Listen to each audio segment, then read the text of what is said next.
Arratsaldeon eta ongi etorrizek mintegira arruntaren azken saio honetara, bertaratu zarien guztizoi. Hemen Bulegoko espazioan Bilbon era presentzialean eta baita be hor online bidez edo egin duzuen hoi. Beatriz Kabia eta Miren Jaio gara. Leire Bergaragaz batera Bulegoa zenbaki barik osatzen dugu. Eta, mintegirera unkorra arrunta Bulegoa zenbaki barikek eta Sociología Ordinariak lankidetzan egindako ekimen publikoa dugu. Programa 2008ko abenduan edo hasi gendun, ezta? Eta gaur dugu edo bere azken eta 6. saioa. Eta, guretzako plazer handia da, mintegi hau Sara Ahmed, Muelas eta Leire San Martinegaz amaitzea, ezta? Eta, asko zarie, dakizuenez barkatu, Sara online bidez dago eta Laura eta Leire hemen gugaz, dauz gugaz espazioan. Asko izango zarie, batez be online bidez jarraitzen zauzionok, Bulego zenbaki barik eta Sociología Ordinaria nortzu gari zen edo zer gari zen ez dakizuenok. Hoientzako laburren zatie bakarrik, Bulegoa zenbakira barik Bilbon 2010ean emakumen artean edo sortutako ekimena dugula, ezta? Arte eta ezagutza Bulegoa garala, eta Sociología Ordinaria Amparo Lazenek, Elena Casadok eta Antonio Garziak edo 2014an Madrilen edo sortutako taldea dela, momentu honetan ikerketa taldea dela, eta, arrunta kontzeptuaren edo gazteleraz kontzeptu polisemikoa dela horren inguruan edo sortutakoa. Eta, hau esan da gero, nire lankidari Leire edo Beari pasatuko da ezazberra. Gracias, Miren. Pues muchas gracias a todas las personas que estáis en red y también a todas las personas que estáis presentes con nosotras en Bulegoa. Muy en especial, por supuesto, a Sara Ahmed, a Laura Muelas y a Leire San Martín. No queremos dejar de agradecer también a Silvia Coppola y Javi Rodríguez, nuestras técnicas, sin las cuales esto no sería posible. Y, por supuesto, también a quienes se van a encargar de la traducción al inglés, al euskera y al castellano, María Colera, Maida Villar y Diana Draper. Cuando finalice esta presentación y los comentarios, vamos a dar paso a los comentarios del público o a las intervenciones que tengan lugar por parte del público, y podéis hacerlo de dos maneras, bien a través del chat o bien podéis levantar la mano y en ese caso os daremos entrada con el vídeo. Podéis elegir cómo participar, quienes estáis online. Quienes estáis aquí, compartiremos las preguntas también con las invitadas. También queremos comentar que la sesión está siendo traducida a euskera, castellano e inglés. Podéis acceder a través de la plataforma a una pestañita que pone interpretación y elegir el canal que necesitéis en el momento oportuno. También queremos recordaros que después de esta sesión estará disponible la conferencia en YouTube, en nuestro canal de Bulegoa.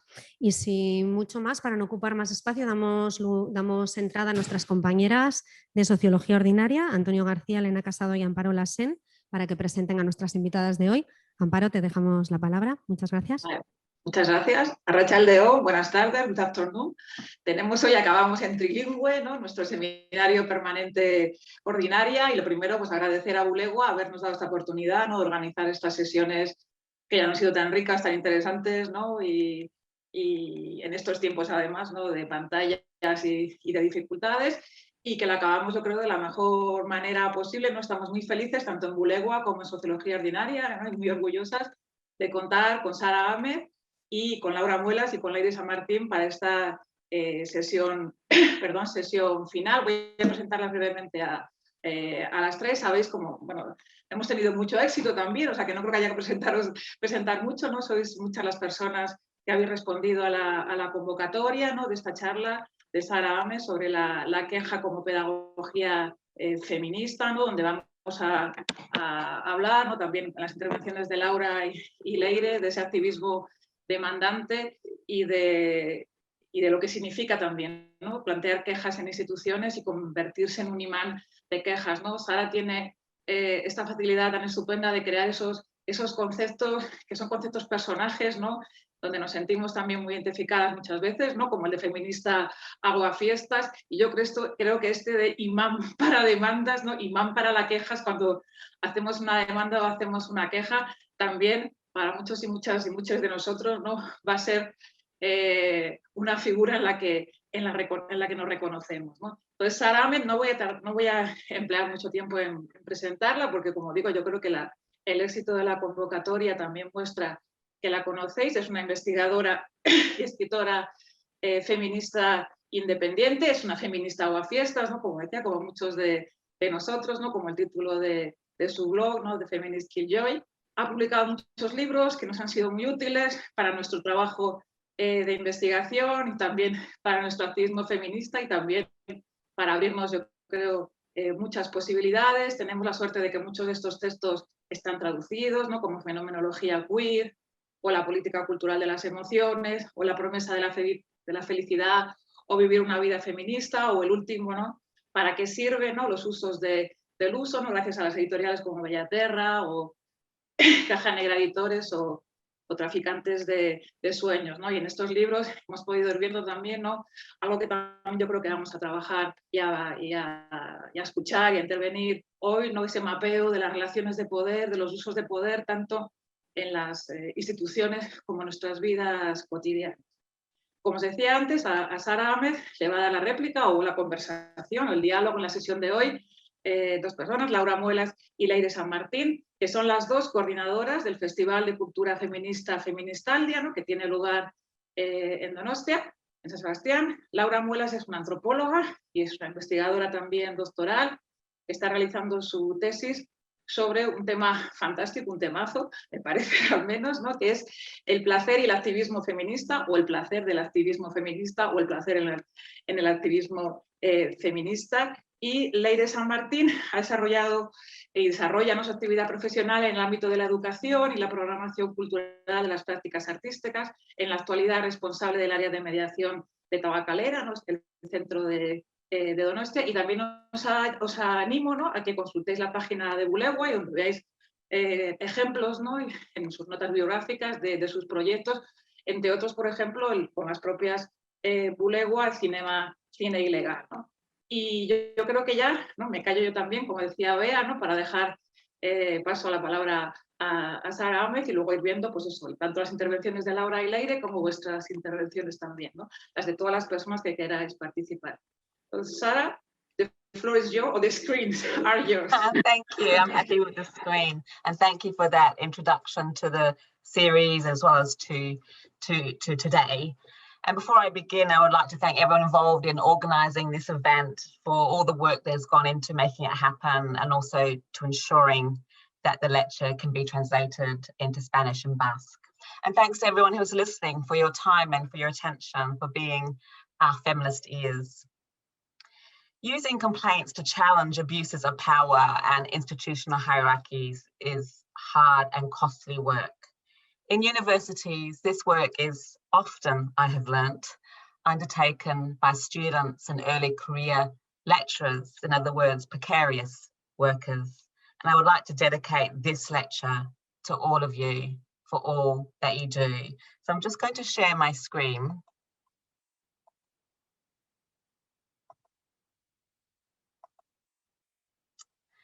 So today I'll be sharing stories of making complaints at universities.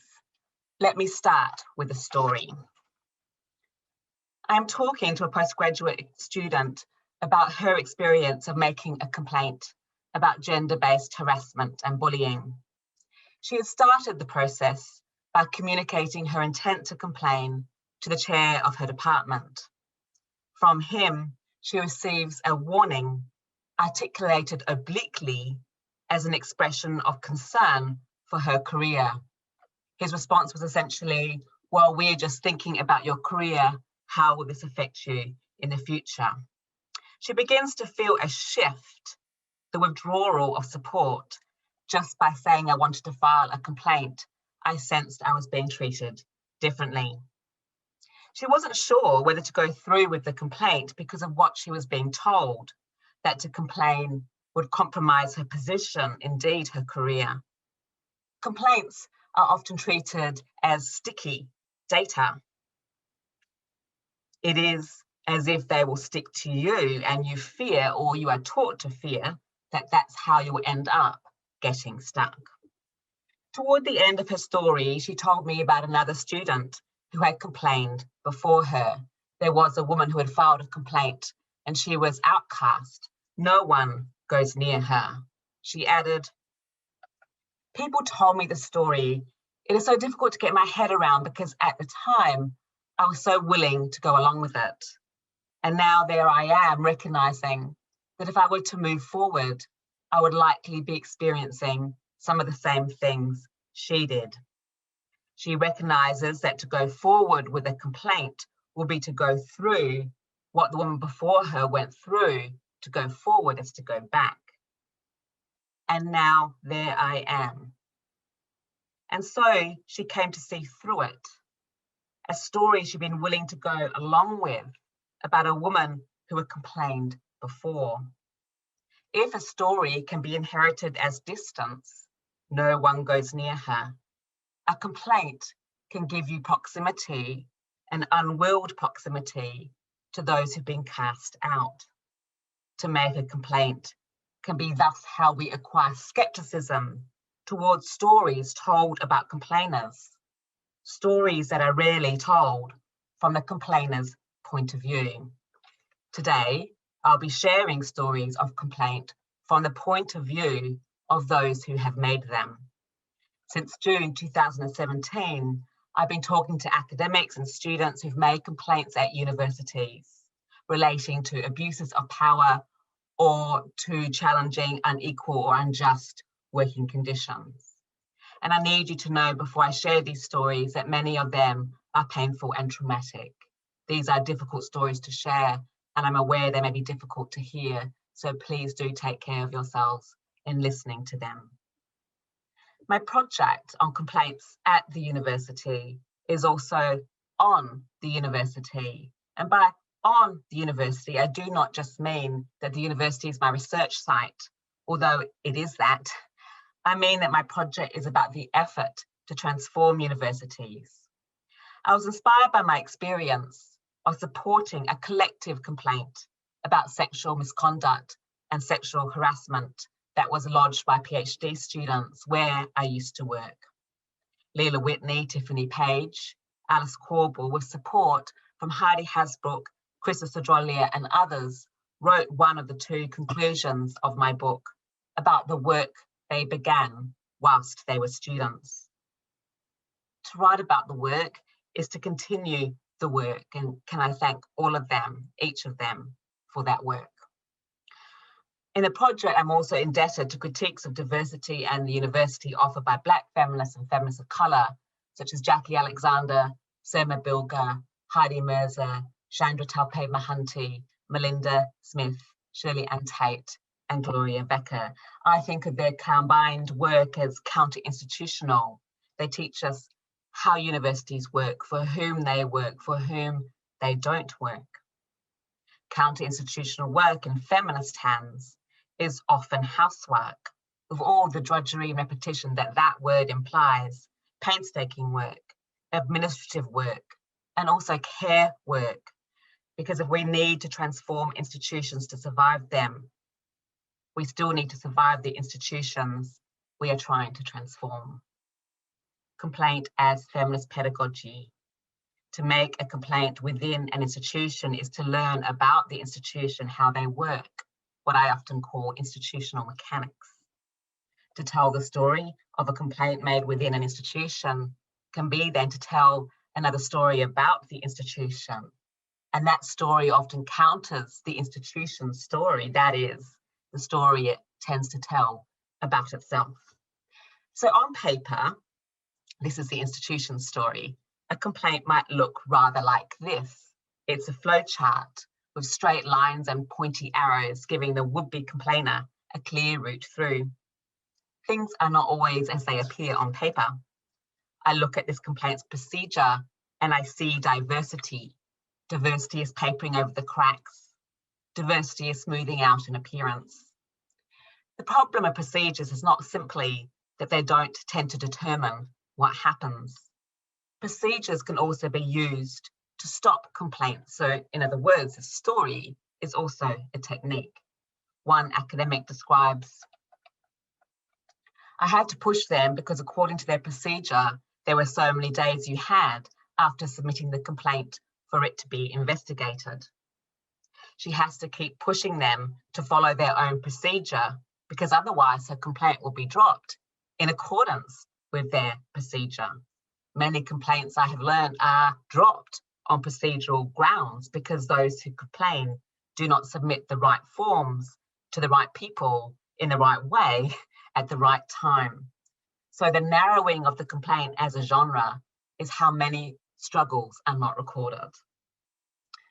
But even complaints that assume at some point the form of a formal complaint begin long before the use of a procedure. Another story. A lecturer is returning after long-term sick leave. She is neuroatypical. She needs time, she needs space to return to her work, to do her work. But if she has to complain to get more time, her complaint takes up more and more of her time. She describes, there are like 4 channels of complaint going on at the same time. But interestingly, none of these people seem to be crossed over. You do complaint at different times, emails, phone calls, occupational health, the union. It is generating all this material and all this paperwork, but nothing seems to shift. It's just a file, actually. I'll return to how complaints end up as or in files in due course.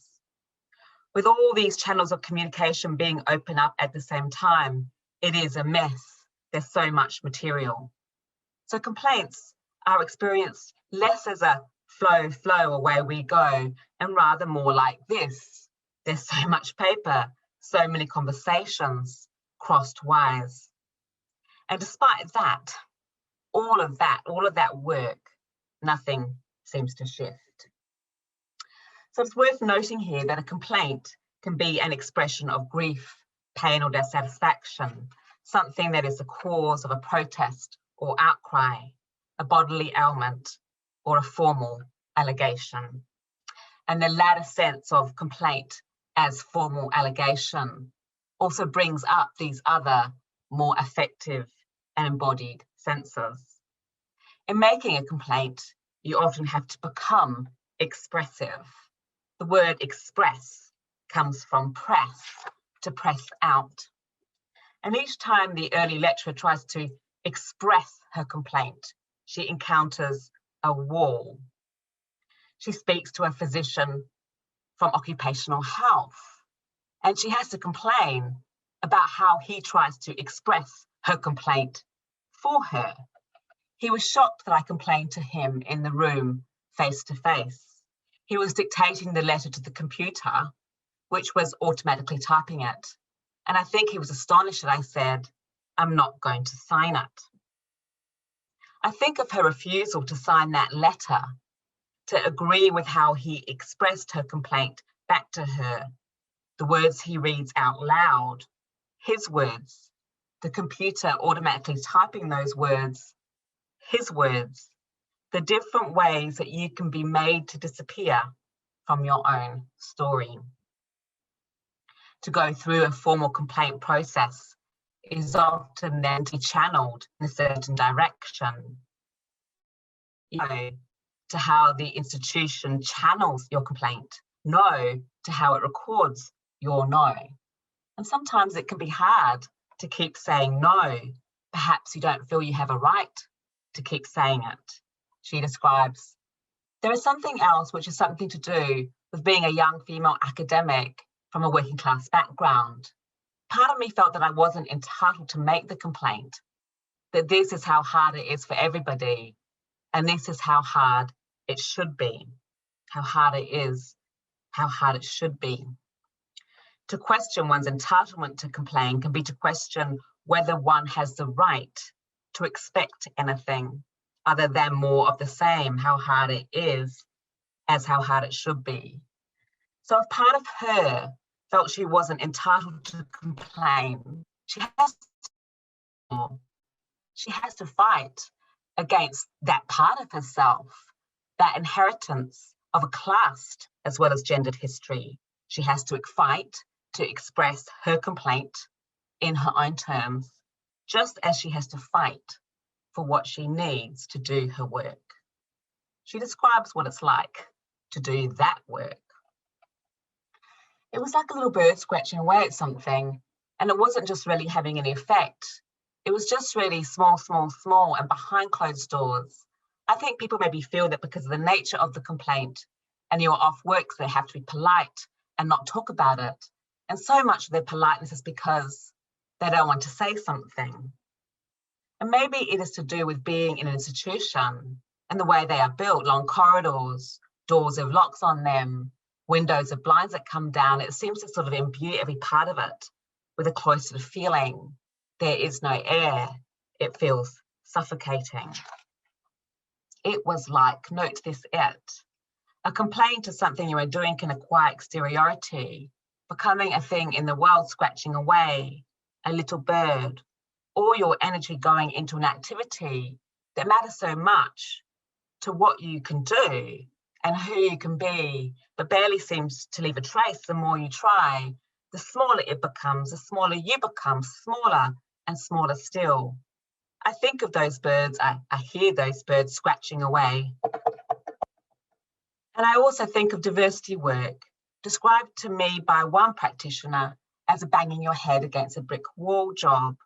When the wall keeps its place, it is you that gets sore. And what happens to the wall? All you seem to have done is scratch the surface, scratching away at something. Scratching gives you a sense of the limits of what you can accomplish. Note as well how a complaint becomes almost like a magnifying glass. So much appears, so many details can be picked up by an attention, the geography of a place, the building, the long corridors, the locked doors, the windows of blinds that come down, less light, less room, you cannot breathe, suffocating. When you have to fight for room, you can become more conscious of just what little room you have. That's why I describe complaint as a kind of phenomenology of the institution. I was struck by how often doors in particular came up in her testimony, as well as in the testimony of others. She herself used doors, she referred to doors 7 times. She also describes, I was just frightened and I just allowed myself to go through it very privately. And I hit all those doors along the way and just came out very guarded by it.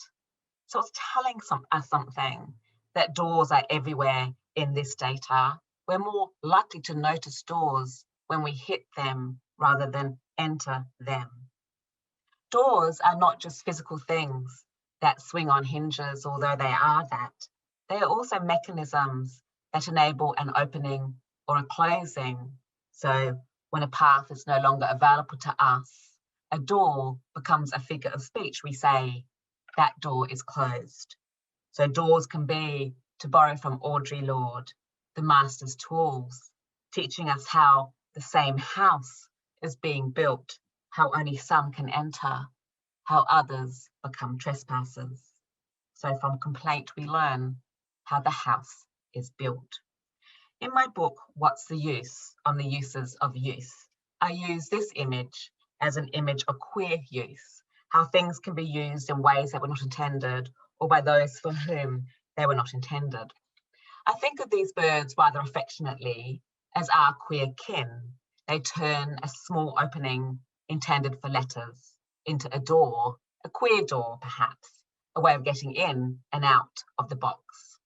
Of course, the postbox can only become a nest if it stops being used as a postbox, hence the sign, please don't use, addressed to would-be posters of letters. I'm aware this is a rather happy and hopeful image.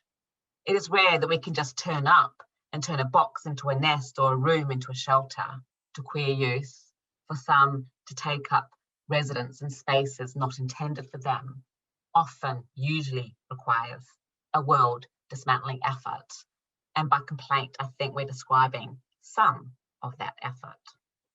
So a complaint can be the effort to be accommodated. An academic describes how she has to keep pointing out that the rooms are inaccessible because they keep booking rooms that are inaccessible. She has to keep saying it because they keep doing it. I worry about drawing attention to myself. But this is what happens when you hire a person in a wheelchair. There have been major access issues at the university. She spoke of the drain, the exhaustion, the sense of why should I have to be the one who speaks out? You have to speak out because others do not. And because you speak out, others can justify their own silence. They hear you. So it becomes about you. Major access issues become your issues. Structures are often treated as issues made personal. So if you can't get into the room, the problem is you. Those of us who have issues, we often end up on the diversity committee. The more issues you have, the more committees you end up on. But even these committees can be occupied in the same old ways. A woman of colour academic describes, I was on the equality and diversity group in the university, and as soon as I started mentioning things to do with race, they changed a portfolio of who could be on the committee, and I was dropped. You just have to say the word race and you'll be heard as complaining. Histories keep repeating themselves. Another time she's writing a paper for a special issue of a journal on decolonising her discipline. She receives feedback from a white editor. The response of the editor was, needs to be toned down, not enough scholarly input to back up the claims they're making. Basically, get back in your box. And if you want to decolonise, we'll do it on our terms. Being dropped from the diversity committee for mentioning things to do with race is continuous. We're being told to tone it down on the decolonising special issue. So whiteness can be just as occupying of issues or spaces when they are designated diverse or decolonial. What happens if you raise issues on these issues? She describes, whenever you raise something, the response is, you're not one of them. Not one of them. A complaint seems to amplify what makes you not fit, picking up on what you are not. A complainer becomes a stranger, a foreigner, a trespasser.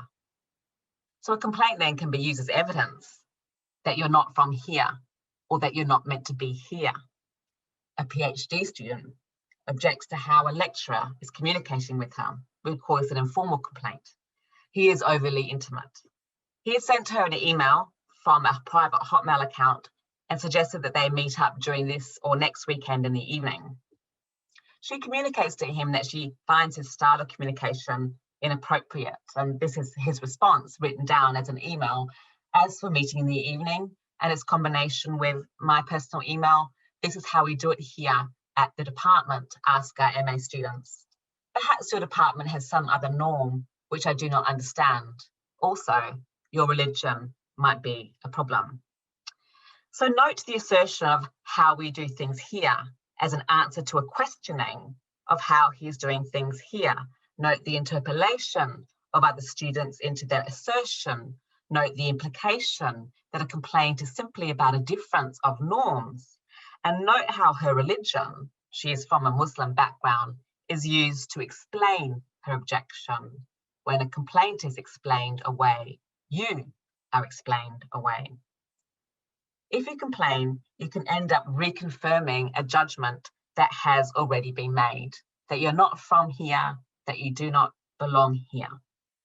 A lesbian academic describes, if you have a situation, you make a complaint, then you are the woman who complains, a lesbian who complains. And then, of course, you get witch hunted, you get scapegoated, you become the troublesome uppity woman, you become the woman who does not fit, you become everything the bully accuses you of because nobody's listening to you. You can hear them saying, oh, there you go. Oh, there you go. We both laughed when she said this. The feminist killjoy comes up here. She comes up in what we can hear.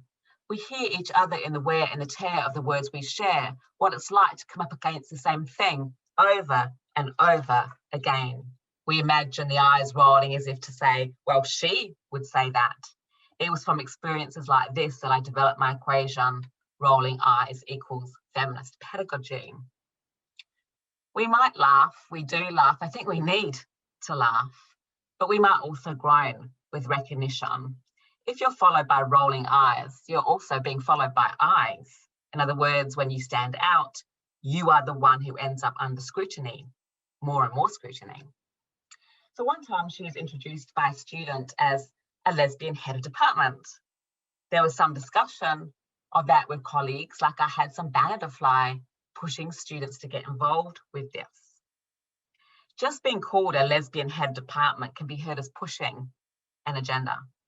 Some are judged as pushy, as imposing themselves, just by virtue of not being or doing more of the same. So it should not then surprise us that a pushy minority can morph into a bully, and members of her department then, in fact, submit an informal complaint about her to human resources, identifying her as a bully. So you can be called a bully just by being called or calling yourself a minority. So complaints as tools to redress bullying and harassment can be turned into tools to bully and to harass. This will not be surprising to feminist audiences. We are familiar with how the tools introduced to redress power relations can be used by those who benefit from them. I noted earlier how formal complaints can bring with them other more affective and embodied senses of complaint. Formal complaints can also end up being separated or detached from those who have a complaint to make because of what they experience. This is why it's so important not to tell the story of a complaint as a story of what happens to a formal complaint. We would miss too much. Formal complaints can, in fact, be redirected towards those who try to challenge abuses of power, those who desire or require a modification of an existing arrangement. So the complainer becomes, I think of as a kind of complaint magnet. To become a complainer is to attract complaints, to receive them as well as to make them, or even to receive them because you make them. If you use the word race, for instance, you might be heard as complaining in the sense of being negative, destructive, but you're also more likely to be complained about. So the magnetism of the figure of the complainer has much to teach us about the directionality of violence. Violence can be redirected towards those who identify violence, and that redirection can be achieved through the very techniques we introduce to challenge the direction of violence. It's complex and complicated. The violence you complain about can be redirected towards you because you complain. A trans student of colour made a complaint about sexual harassment and transphobic harassment from their supervisor, who kept asking them deeply intrusive questions about their gender and genitals. Questions can be hammering. For some, to be is to be in question. These questions were laced in a language of concern for the student, for their welfare, predicated on judgments that they would be endangered if they conducted their research in their home country. Racist judgments are often about the location over there, in a black or brown elsewhere. Transphobic judgments are often about the location of danger in here, in the body of a trans person, as if to be trans is to incite the violence against you. Over there, in here, for trans people of colour, the point of intersectionality can be everywhere. When they complain, what happens? People were just trying to evaluate whether he was right to believe there'll be some sort of physical danger to me because of my gender identity, as if to say he was right to be concerned. The same intrusive questions that led you to complain are asked when you complain or because you complain.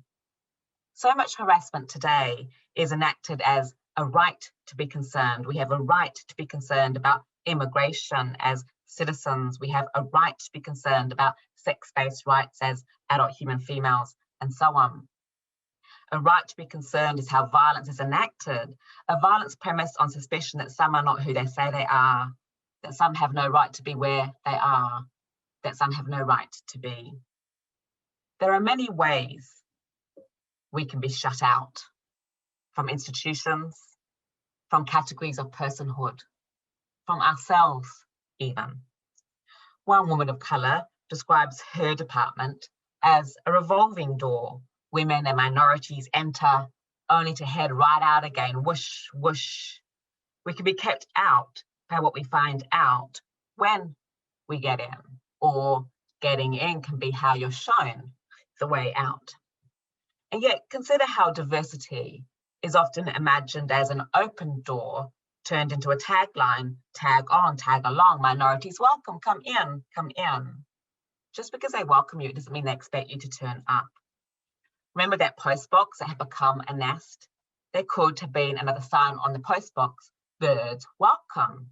Diversity is that sign. That sign will be what I called a non-performative, empty of force, if the post box was still in use, because the birds will be dislodged by the letters, a nest destroyed before it could be created. Those comments, we've been hearing them. Tone it down. Different ways you're told this is not your box, get back into your own box. Judgments made. He's right to be concerned. They function as the letters in the box. They can pile up until there's no room left. No room to breathe, to nest, to be. It's not enough to open a door or to be welcoming. For some, to be in that room requires stopping what usually happens in that room. Otherwise, they would be, as it were, displaced by the letters in the box. So if diversity is that sign, diversity covers over the materiality of dispossession. And so we also learn occupation and dispossession can be achieved by the same materials. A master's student begins her program with high hopes and expectations, and then it started. It started, I would say, in the second or third lesson I had with the professor. There were certain signs that rang alarm bells for me. My first reaction is stop being paranoid, stop being a feminazi where everything's gendered, you know? You're probably reading too much into this. You need to take a step back. The sound of an alarm bell announces a danger in the external world, even if you hear that sound inside your own head. We don't always take heed of what we hear. She starts by questioning herself rather than his behaviour. She tells herself off. She even gives herself a talking to. In questioning herself, she also exercises violent stereotypes about feminists as feminazis, even though she herself identifies as a feminist. So these external judgments can be given voice inside one's own head as expressions of doubt. But she keeps noticing it, that the syllabus is occupied, how the syllabus is occupied. He left any thinker who wasn't a white man, essentially until the end of the course. He introduces the one woman thinker at the end of the course as not a very sophisticated thinker. She came to realize in time that her first impression that something was wrong was right. And then I was like, no, no, no, no. Things are wrong, not just in terms of gender. Things are desperately wrong with the way he's teaching, full stop. When she realizes she was right to hear something was wrong, those no's come out. I think of all of those no's, all four of them, the sounds of an increasing confidence in her own judgment. So perhaps when those no's have been suppressed or held back, then when they're let out, more can come out. So the work you have to do to express no, to get the no out, is a very important part of the story of complaint. So a story of complaint can also be how you are received because of that no. In Living a Feminist Life, I describe sexism as received wisdom. And by that term, I was referring not only to content, but form. You're supposed to take it in, take the professor in, say, take the canon in, the curriculum, to ingest it, what he says, whatever he says. So when she tells him that she wants to write her essay for the course on gender and race, he says, if you write on those fucking topics, you are going to fucking fail my course. You haven't fucking understood anything I've been talking about if you think those are the correct questions for this course. So when you ask the wrong question, you can hear the violence of correction. But then he says, wait, you know what? you're so fucking old. Your grades don't really matter. You're not going to have a career in academia. So write whatever essay you wanted to write. You're going to fail, but it doesn't matter. She hears herself be written off, but she's afraid because no one else can hear it. Fear can be the experience of the absence of evidence. The complainer then becomes not only a nag, but also a hag. The feminist who's got the questions wrong, the old woman who might as well be wrong, who is too old for it to matter whether she got it wrong, because she can't proceed. She won't proceed. He won't let her proceed. In the end, she decides to make a formal complaint after her MA because she wanted to prevent other students from having to go through the same practice. So a complaint can be understood as what I think of as non-reproductive labour, the work you have to do to stop the reproduction of an inheritance. You have to stop the system from working. You have to throw a wrench in the works, or become, to use Sarah Franklin's terms, a wench in the works. So what does she do? She starts by going to the course convener, who says to her, I hear a lot of these complaints every year, in an intonation that almost implied a yawn, as if to say, heard that before, been there, done that. She replies, if you hear them every year, why is it continuing? To complain is often to find out about other complaints, earlier complaints, to find out how they haven't been heard. She then receives a warning. Be careful, he is an important man. A warning can be a statement about who is important. So importance is not just a judgment, it's also a direction. Don't go there. She went there. She went ahead with a complaint. And in making that complaint, she, in her terms, sacrificed the references. In reference to the prospect of doing a PhD, which she had hoped to do, she said, that door is closed. That door is closed. References can be doors, how some are given a route through, how others are stopped from progressing. And when the door is closed on her complaint, and also on her, because she's not going to be there, bringing to the institution what she might have brought to the institution, the door is being kept open for him. And when the door is open for him, he can keep doing what it is he's been doing, where he's been doing it, behind closed doors. Complaint as feminist pedagogy. The system is working by stopping those who are trying to stop the system from working. That door is closed. It will be hard to point to a single action that closed the door on her and her complaint. Did the closing of the door begin with her indicating she wanted to write her essays on gender and race, what he calls the wrong topics? Did it begin by her questioning who was missing from the syllabus? Did it begin by sharing with the course leader that she had a problem with his teaching? These questions would locate the cause of the closed door in her own action. And that is how many closed doors are explained. We need to explain the closed door differently. Doors are teaching us about power, and how power, even if it is not simply held, is being acquired.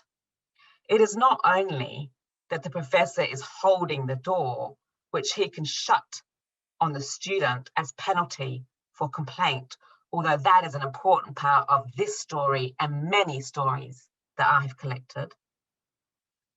Consider who gave the warning, the lecturer who delivered the warning to the student. I learned that the lecturer was a new junior member of her department. She was far junior to the professor. For the door to be open for the lecturer, for her to be promoted at some future point, she would need the support of the professor, the most senior member of this department. So the door that she closes on the student's complaint and then on the student could be understood as the same door that she, as a junior lecturer, will need to go through. So the warning she gives could be a warning she herself has received about what she needs to avoid doing in order not to compromise her own trajectory, her passage up the organisation. So she might shut the door on the student's complaint to keep the door open for her own career. So doors can be deals. There is so much you cannot say or do, or at least that's what you're told, in order to have a path through or up the organisation. Complaint as feminist pedagogy. What you are told you need to do to move faster or further in the system is what reproduces the system. Doors can be deals. I communicated informally with a woman of colour academic.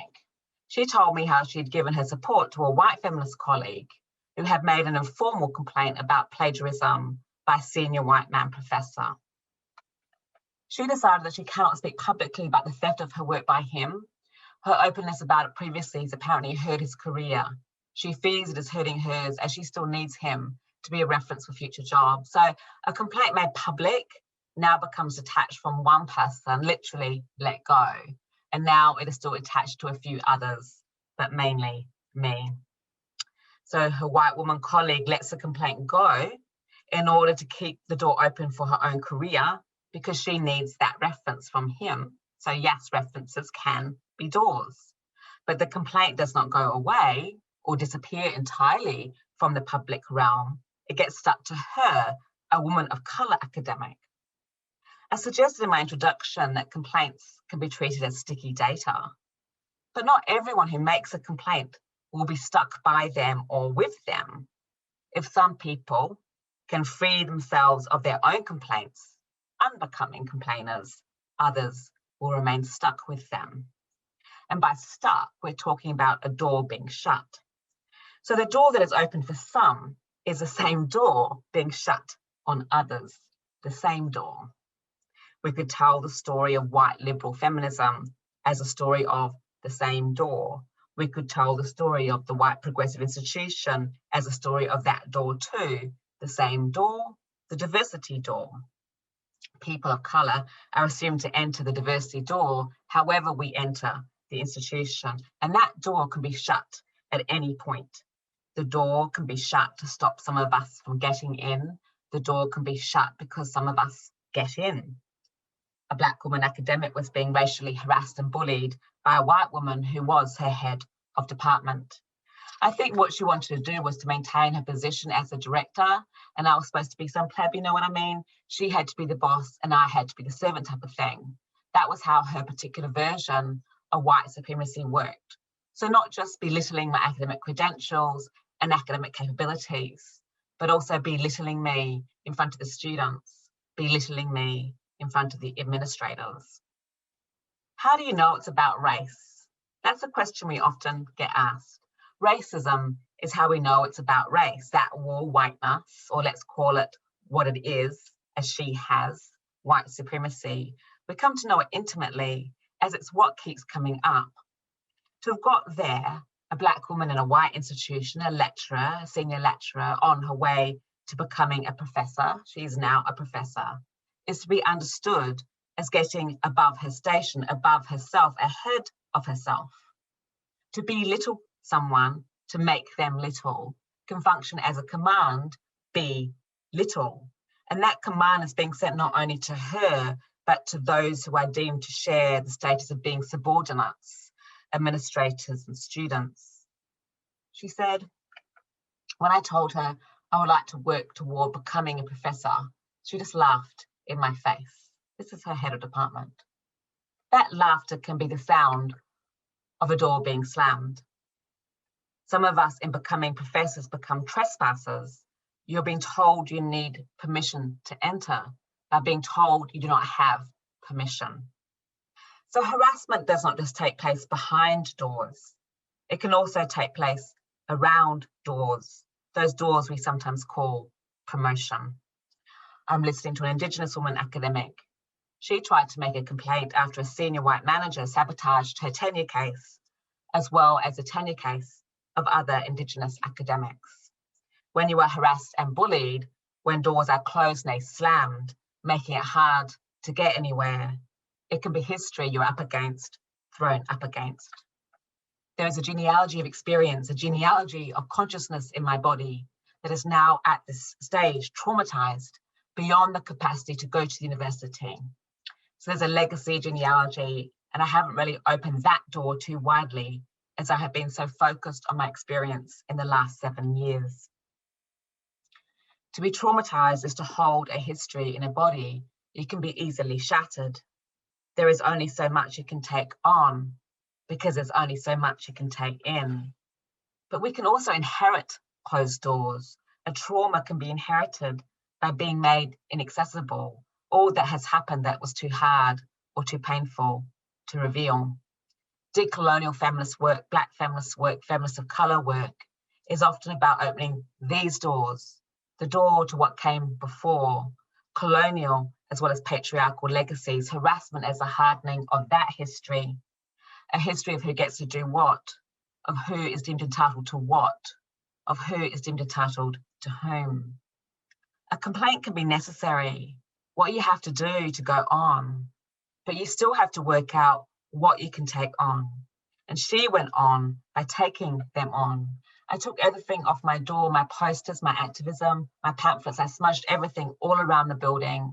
I knew I was going to war. I did a war ritual, now tradition. I pulled down the curtain, I pulled on a mask, my people, we have a mask. And I never opened my door for a year. I just let it be a crack. And only my students could come in. I would not let a single person come into my office who I had not already invited there for a whole year. Closing a door can sometimes be a survival strategy. She closes the door to the institution by withdrawing herself and her commitments from it. She still does her work. She still teaches her students. She uses the door to shut out what she can and who she can. She takes herself off the door. She depersonalizes it. And she pulls down the blinds and she pulls on a mask, the mask of her people, connecting her fight to the battles that came before. Because quite frankly, for her, this is a war. Our battles are not the same battles, but there are many battles happening behind closed doors.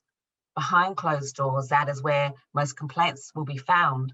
So that is where you might find us too, those of us for whom the institution is not built, what we bring with us, who we bring with us, the worlds that would not be here if some of us were not here, the data we hold, our bodies, our memories. Perhaps the more we have to spill, the tighter the hold, the more we have to spill. So many complaints end up in filing cabinets, filing as filing away. One student said of her complaint, it gets shoved in the box. Another says, I feel like my complaint has gone into the complaint graveyard. When a complaint is filed away or binned or buried, those who complain can end up feeling that they too have been filed away or binned or buried. Sometimes then, to get the materials out of there, we get out of there.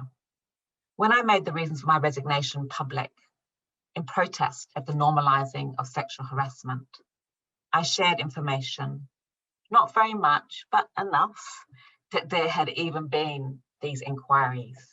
And there became a leak, drip, drip. The university responded in the mode of damage limitation, treating the information that I shared as a mess. Sara, what a mess. But there is hope here because they cannot mop up all of the mess. A leak can be a lead. By becoming a leak, I became easier to find. People came to me with their complaints. That we find each other through complaint is a finding. Posting that letter was how I became part of a collective, a complaint collective. We are assembled before you. One lecturer who left the academy after her complaint did not get anywhere.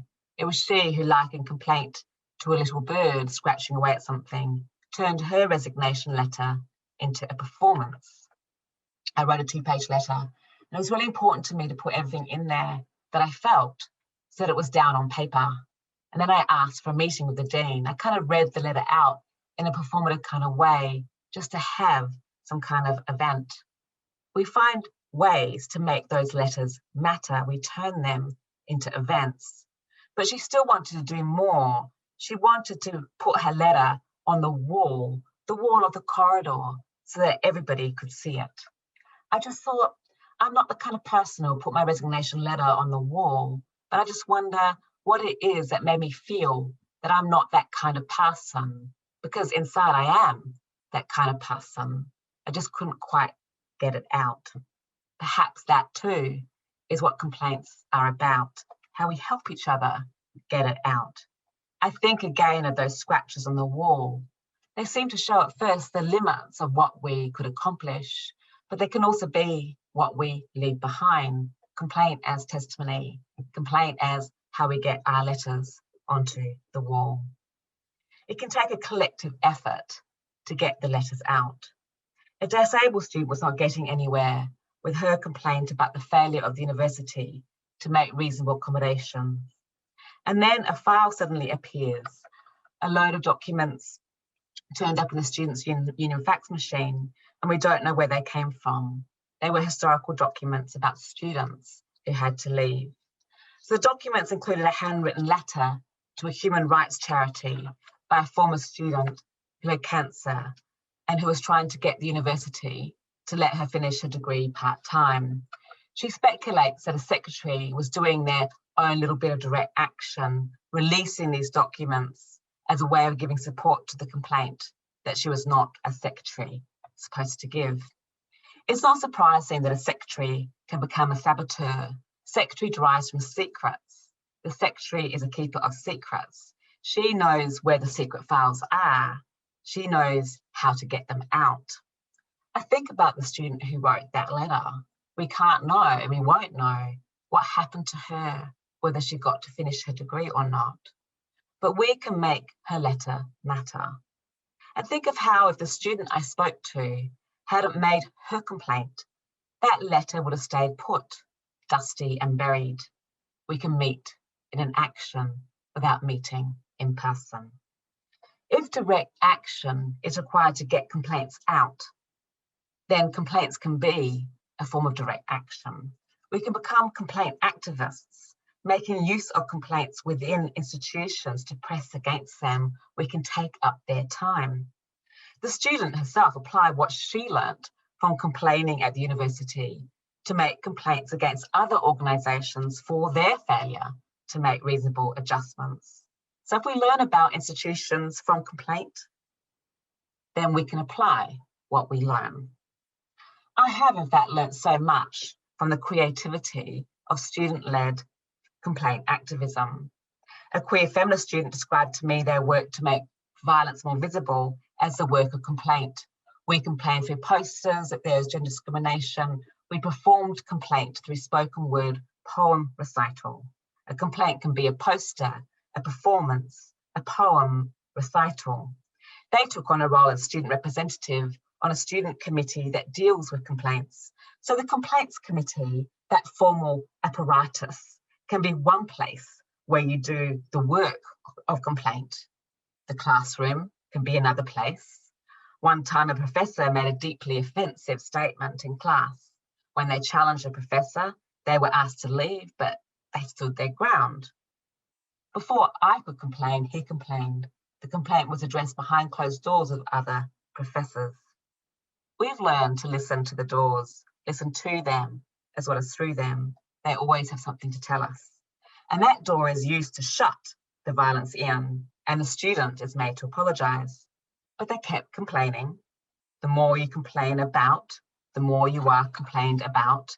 They became, in their words, a nuisance for the admin, an institutional killjoy, perhaps. To let complaints out, all that negativity, what a nuisance, is to become a complaint magnet, willingly, willfully. You make complaints knowing they'll come right back at you. But in the final year of their studies, they did not have the energy to continue to be complained about. And so they turned their complaints into a dissertation project. So many turnings, so many complaints. So complaint activism is not simply about using formal complaints procedures to press against institutions, although it involves that. It is also about finding ways to express our complaints on the walls, in the committees, in the classrooms, the dissertations, on the streets. Complaints can be expressed all over the place. They can be sneaky as well as leaky. I think of the work of getting complaints out from containers as also non-reproductive labour, because complaints are records. They teach us something, the truth even, the truth about violence, institutional violence, the violence directed towards those who identify violence, who say no to violence. There is so much violence in the containment of violence. We have to shatter that container. And when I think of that shattering, I hear the words of Audre Lorde. I could not have done this work without her work. As this is the last time I'm presenting this material before the book comes out, I want to acknowledge here my profound debt to Lorde. Lorde describes how she was driving in her car one time and she heard the news of a white policeman being acquitted for the murder of a black child. She stops the car to express how she felt. She stops the car and a poem comes out. From Lorde, I learned that sometimes to register the impact of violence, we have to stop what it is that we are doing. And then to express ourselves is not only to let the violence in, but to get it out.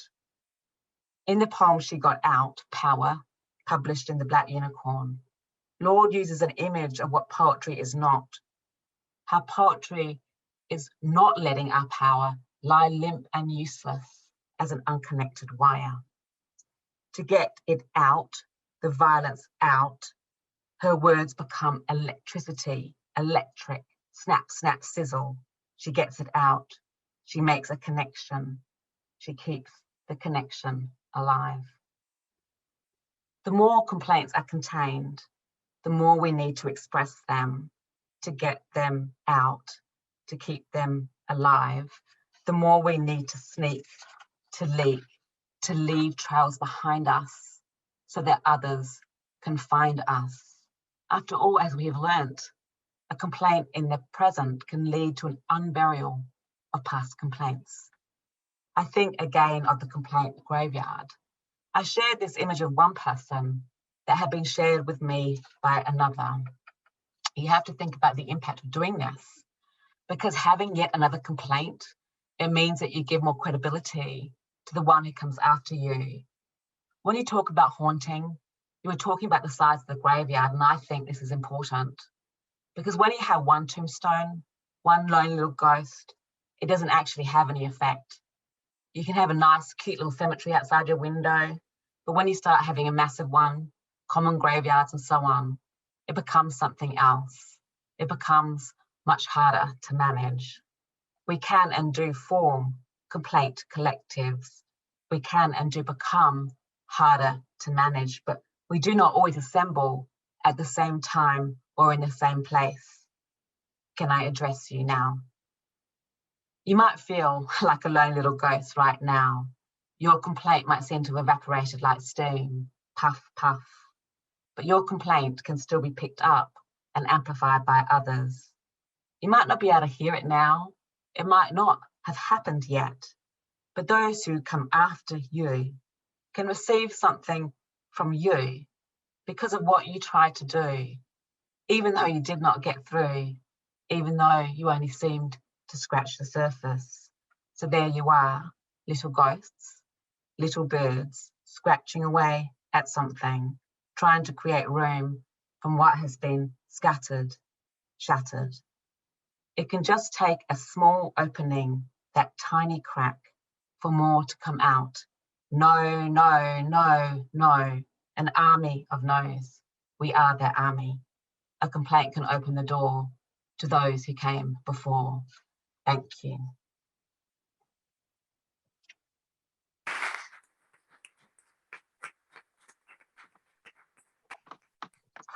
Thank you.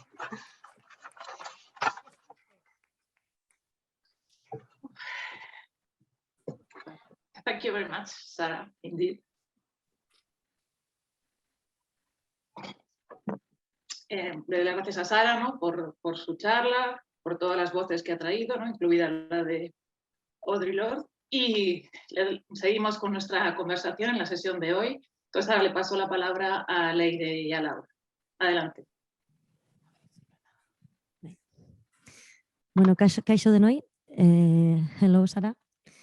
Lehenik eta behin, Bulegoa zenbaki barikeko kidei eta mintegi iraunkor arrunta osatzen dutenei eskerrak emani dizkiegu gonbidapen honengatik.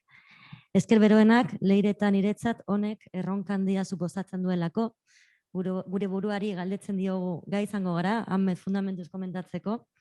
Hori izugarria da benetan, gu eta Sara programan berdinean egotea. Eta postazun urduria dugu, ondo egin nahi dugun hau, beraz. Prestatu dugun hori, kolatz, eleanitz, experimental izaera eman diogu. Hurrengo minutuetan, bion artean osatutako testu bat aurkeztuko dugulako. Bakoitzaren bizipen, pentsamendu eta ideien arteko gurutzaketa aleatorioa, kapritxosoa inkluso, planteatzen duena. Testu bat irakurriko dugu, beraz, bi ahotsen alternantzian. Lehenik eta behin, gure buruak aurkeztuko ditugu, nondik hitz egiten dugun ondo kokatu eta gero datorrena hortik irakur dezazuen. Nik Laura izena dut, Murtzako naiz, baina Euskal Herrira etorri nintzen duela 6 urte eta erdi, eta hemen jarraitzen dut nire bizi proiektuak aurrera eraman nahia. Antropologa, feminista eta boiera, akademian, aktivismoan eta beste lan esparruetan ematen dut nire egunerokotasuna. Eguzkia maite dut eta nire azken lorpenen artean, gidatzeko baimena, 5. aldian, ateratzea izan da. Nire doktore tesiaren ikerketan plazerra aztertzen dut. Praktika feministak plazerraren begiradatik zehazki. Nire bizitzan asko kexatu naiz. Batzutan ondorio oso mengarriekin eta beste batzuetan ez horren beste. Bueno, kaixo, ni Leire nauzue, Bilbotarra, Donostian bizitzen, feminista eta euskaltzalea. Arte ederretan lizentziatua, 7 urte daramatzat, kultura gaerkide zentro batean lanean hezkuntza arduradun lanpostuan. Ez hitzailea naiz. Kulturkudeatzailea ere, programa feminista baten koordinatzailea baita. Zinea izugarri baite dut. Pedagogia feminista eta kritikoetatik abiatzen naiz lan egiten dudanean. Horrek oztopo batzuk eragiten dizkit, baina alere hortik lan egiten segi nahi dut. Hainbat errealitate ezagutu ditut nire lanaren bueltan, eta lan eremua gainditzen dituen harremanak eraiki ditut orain arte nire espektoran ez zeuden pertsonekin. Adibidez, prozesu migratzaileak bizi dituzten gazteekin. Esperientzia hau bereziki aipagarria da niretzat, teorian oso presente dugun intersekzionalitatearen ideia benetan praktikatzera eraman nauelako gaur egun, bere kontraesan eta paradoxa guztiekin. Bueno, Sara Ahmeden interbentzioa inglesez izan da, eta orain agerian uzten edutziko dugun bezala, Laura eta nire aurkezpena euskara eta gaztelania txandakatuko dira. Kontziente gara honek deserotasun batzuk eragingo dituela gaurko egunari begira, baina alere aurrera goaz erabakiarekin. Virtual eta ez virtual hontan antolakuntzarako zailtasunak eragin ditu erabakiak. Batetik, teknikaldetik, online bertsioan itzulpena sartzeak Silvia eta Bulegoa desente zoratu ditugu. Ekonomikoki ere, ekoizpena garestitu du, 3 itzultzaile ditugu lanean oraintxe, eta gure esker beroenak ematen dizkiegu. Eta bestetik, publikoan zaudeten ez euskal hiztunak, ni ez ulertzea eta itzulpenaren bidez, ni entzuteak seguruena pixkat inkomodatuko dizue. Eta pentsatuko duzu egian, gazteleraz egin zezaken eta arazo bat gutxio. Baina, hizkuntz subalterno hau euskara, gaurko kontestura ekartzea, autu garrantzitsu bezala ulertzen dugu. Bi hizkuntz hegemonikoen artean hizkuntz gutxituaren presentzia bera, complaint edo kexaren ideiaren barruan kokatu nahi dugu. Eta Sara Ahmedekin batera, heteropatriarkatu, kapitalismo, kolonialismoaren falaziaren kontrako apustua egingo dugun hontan, inoiz baino zentzu handiagoa bilatu diogu euskararen presentziaren alde egiteari. Gauzak ez dira beti erraztu behar, eta ez da beti barkamenik eskatzen ibili behar. Cuando nos quejamos, el silenciamiento, hostigamiento y el ostracismo a los que condena la institución, a las personas que se quejan y denuncian una situación injusta, es el punto de partida y análisis que nos ha regalado Sara Ahmed. Pero el poder no solo silencia ese tipo de quejas más organizadas, sino que actúa de una manera mucho más sutil, encarnado en las microinstituciones que habitamos, en el día a día. La queja no está siempre organizada, no es siempre un arrebato de indignación políticamente consciente, ni siquiera una manera de llamar la atención. Puede ser cualquiera de estas cosas y todo a la vez, pero a veces la queja es simplemente lo único de lo que disponemos para expresar. No puedo más, me duele.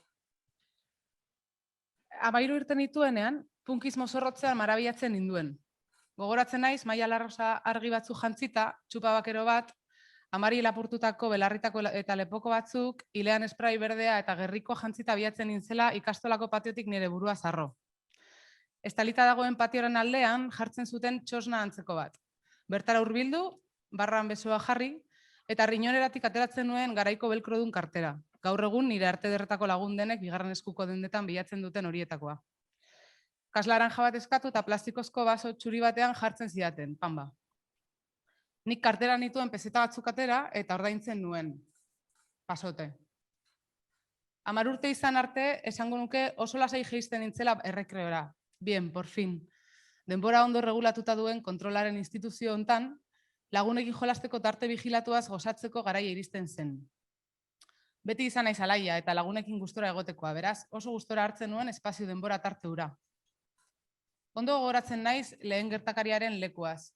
Patioaren alde estalian izan zen. Patioaren marrazki bat egingo banu, ondo ikusiko genuke ze espazio ziren gureak, neskenak. Izkinak batez ere, zonalde estaliak, eskailerak, zentroa inoiz ez. Bertan geunden beraz, patioaren alde estalian, komunitatik gertu dagoen partean. Seguruena, sokasaltoan edo horrelako batean jolasten, lagunekin pozik. Orduan hurbildu zen tipo hura. Berez genero arauei kasu eginez, oso guapoa.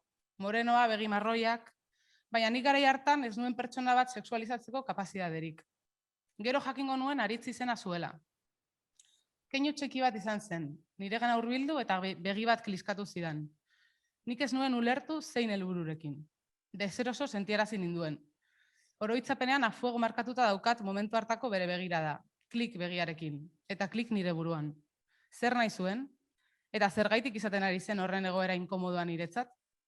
Nik ordura arte ez nuela jendea sexualizatzen argi daukat, baina oso argi neukan eta geroz eta argiago neska bezala errez sexualizatuko nindutela. Ez bakarrik guraso eta beste helduei entzundako komentarioengandik, baizik eta ikusten etzen, baina usaintzen zen zeozerk, esaten zidan nire gorputza ez zela bakarrik nerea. Sexualki nire buruarekin nahiko azkar experimentatzen hasi nintzen, 8 urte ditudanetik masturbatzen naiz. Baina hori ez dut oso berandu arte sexu harremanekin lotu, bai plazerrarekin ordea. Tipoak zerbait galdetu zidan, nire izena edo zenbat urte nituen, ez naiz ondo gogoratzen. 10 edo 11 urte nituen uste dut, agian 12. Berak nik baino 4 edo 5 urte gehiago zituen. Inkomodidade handia ematen zidan bere presentziak. Paradogikoki, inkomodidade visible hau, etzen aritzentzat evidente. Niregandik negatibak jasotzen zituen behin eta berriro, agian ez hitzez, baino bai gorpuzkeraren bidez. Nire ahotik inoiz ateratzen bai bat eraiki zuen berak buruan. Hain nintzen inusentea, irakasleari esatea erabaki nuela. Nola ez, aurrerago erabaki horretaz damutuko nintzen, eta beranduago biziko nituen egoerez ez nintzen ezer esatera ausartuko. Ikastolan kriston revueloa sortu zen, aritzen gelan batez ere, eta baita nire inguruan. Bere klasekideak niregana hurbiltzen ziren, baino zer egin dizu galdetzera, tontan sentitu nintzen, lotxatuta. Ondo pentsatzen jarrita, zer egin zidan aritzek, begi bat kliskatu? ¿Qué es una queja? Queja, quejido, crujido. Quejido y crujido se parecen. Algo que cruje produce grietas. La grieta es un gemido que irrumpe en medio del sistema. El gemido que no se libera acaba en suspiro. El suspiro, una estrategia de resistencia de las que se quejan sin poder quejarse. Quejarse viene del latín quasare, que significa golpear violentamente, sacudir con fuerza, quebrantar. ¿Pero qué se quebranta? Cuando nos quejamos, estamos quebrantando el orden social. Estamos desafiando la paz, la armonía, la convivencia, el buen rollo. Queremos quebrantarlo todo porque la falsa felicidad nos ahoga, aunque al final la maquinaria acabe arrollándonos, quebrantándonos a nosotras, las quejicas. Quejica, según la RAE, adjetivo, que se queja demasiado y la mayoría de las veces sin causa. Itzulpenetan materialki murgilduta gabiltzala aprobetxatuz, ingelesetik gaztelanera, euskara eta buelta, pentsatu izan dugu Laurak eta biok complaint hitzaren itzulpenaren inguruan. Ingelesez complaint izan daiteke kexa, baino izan daiteke ere salaketa. Keja y denuncia gazteleraz. Salaketak konponente instituzionalagoa daukala esango nuke, kexak agian indar gutxiago edo seriotasun gutxiago duela dirudi aurretik. Frantsesez, complaindre. Eta plaindrek zuzenetan eraman gaitu plainiritzarekin asoziazioa egitera. Hortik plainideraren figurara noski. Funeraletan negar egitera joateko ordaintzen zituzten emakumeak. Kesatzera joateko ordaindutak. Lana salariatua negar egiteagatik. Lan errekonozitu bat zen, denak emakumeak, beste inork bota ezin zituen malkoak botatzen, edo agian beste norbaiten malkoak indartzen. Pertsona haiek imaginatzen ditut, barruak askatzen, ezagutzen ez zuten norbaiten entierroan, diafragma solte. Seguruena beraien pena propioak askatzen hilobi gainean, hildakoaren gorpu gainean. No te quejes. Cuando te abrías de piernas, no te quejabas. Odio a la gente que se queja. Si no votas, no tienes derecho a quejarte. La queja solo se valida o se hace la falsa promesa de que se valida si luego se hace algo. El hacer como lo contrario a la queja. El hacer como lo contrario a lo débil. Porque quejarse demuestra debilidad. Ser un ser no válido para hacer lo que se espera que hagas. Para hacer lo que tienes que hacer sin quejarte, sin molestar, sin hacer ruido ni armar escándalos, sin que se note. La feminidad es eso, pasar por la vida sin hacerse notar. Hacer la cama, la casa, les hijes, el trabajo, sin quejarse. Así que no te quejes. ¿Tienes trabajo? No te quejes. ¿Vives bajo un techo? No te quejes. ¿Enfermas y te curan? No te quejes. Jaialdi baten prentsaurrekoa ospatzeko geratu gara Katxalinekin. Kulturzentroaren areto batean izango da. Iristen aizenean, Katxi ostitxarraz dago. Ze pasa da, galdetu diot. Bere begirada garbitzailearengan jarrita dago. Batipo hori inpresentable hutsa dela, esaten dit. Begiratzen diot, joder, hau aspaldi usaindu dudan zerbait da. Garbitzaile hau besteen arduraduna da. Ikusi izan dut beste garbitzaileak gaizki tratatzen noizbait. Orain pentsatzen jarrita, emakumeak bereziki gaizki tratatzen ditu. Bulegoan ikusi izan dut bere boterearen erabilera deliberatua egiten. Kontratatzen duen enpresak horrela saltzen du bere burua webgunean. Ahalmen desgaitasuna duten pertsonei eta bereziki adimen desgaitasuna dutenei behar bezala egokitutako lan aukera egonkorrak sortzen eta kudeatzen ditu. Ahalmen eta adimen desgaitasuna. Desgaitasuna berdin gai ez dena. Nik hemen ikusten dudan desgaitasun nagusia da tipo hau ez dela gai bere boterearen kudeaketa ez normatibo eta ez matxista bat egiteko. Botereaz asko ikasten da abusu egoeretan, eta egoera horiek salatzen dituzunean are gehiago, hori Sara Ahmedek nabarmen errepikatzen du argitasunez. Ekoizpen arduradunarekin hitz egiten dut, baina gaia ez dute zuzendaritzara bideratuko. Ez dut ulertzen zergaitik, ez dut ulertzen nola pertsona hau ez duten ekipotik kanporatzen. Arazo pertsonal bezala ulertzen ari dira egoera. Tipoaren izaera da. Osasuntsu bat da. Askotan, jarrera batzuk ez dira ulertzen eraso struktural gisa, portara individual txar bezala soilik.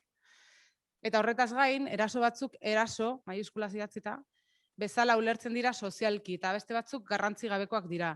Nola operatzen du horrek gizartearen begiradan? Nola operatzen du horrek estruktura instituzionalaren baitan? ¿Cómo llegar a enunciar una queja y cuántas veces nos quedamos en el camino? ¿Qué motivos hay para no querer quebrantarnos? Porque quebrantarnos en general no nos hace bien, porque hemos aprendido desde demasiado pronto que si nos quejamos no somos buenas, no somos válidas, no somos lo que tenemos que ser, productivas, eficientes, multiorgásmicas y sobre todo normales. Es decir, hacer todo eso, producir, ser eficientes, tener múltiples orgasmos pasando desapercibidas. La queja es percibir y hacer percibir que no queremos producir, no queremos ser eficientes, no tenemos todos los orgasmos que queremos y señalar hacia arriba. Hacia ese señor que menosprecia a las trabajadoras a su cargo, hacia las burlas que nos atraviesan los cuerpos y hacia todo lo que nos dé la gana.